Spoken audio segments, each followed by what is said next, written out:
So ఒకటి అర్థమవుతుంది ఇది పాసిబుల్ అని. బట్ రెండవది సార్, ఇందాక మీరు అన్నట్లు కొన్ని రిక్వైర్మెంట్స్ చెప్పారు. వాళ్ళు డిఎస్ఏ క్లియర్ చేయాలి, దాని తర్వాత వాళ్ళ కమ్యూనికేటివ్ స్కిల్స్ ఉండాలి. ఇవన్నీ కూడా కోడ్ జ్ఞాన్ హెల్ప్ చేస్తుందా నేర్పించడానికి?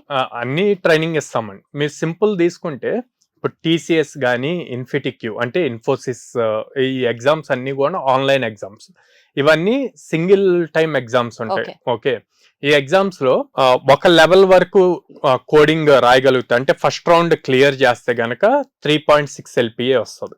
ఓకే, సెకండ్ రౌండ్ క్లియర్ చేస్తే 7 LPA వస్తుంది. థర్డ్ రౌండ్ క్లియర్ చేస్తే 9 or 9+ LPA వస్తుంది. అంటే ఫస్ట్ రౌండ్ క్వాలిఫై అయితే మీ జాబ్ గ్యారంటీ కింద అంతే. అంటే 3.6 LPA మీకు ఫిక్స్. సాలరీలో కూడా గ్రేడేషన్స్ అన్నమాట. అంటే వాళ్ళు చూపించే కోడింగ్ స్కిల్స్ బేస్ చేసుకొని అన్నమాట. సో అందరూ పాసిబిలిటీ ఉంది, ప్రతి దాంట్లోనూ ఇదే అప్లికేబుల్ అన్నమాట, ఈజీగానే అవుతుంది.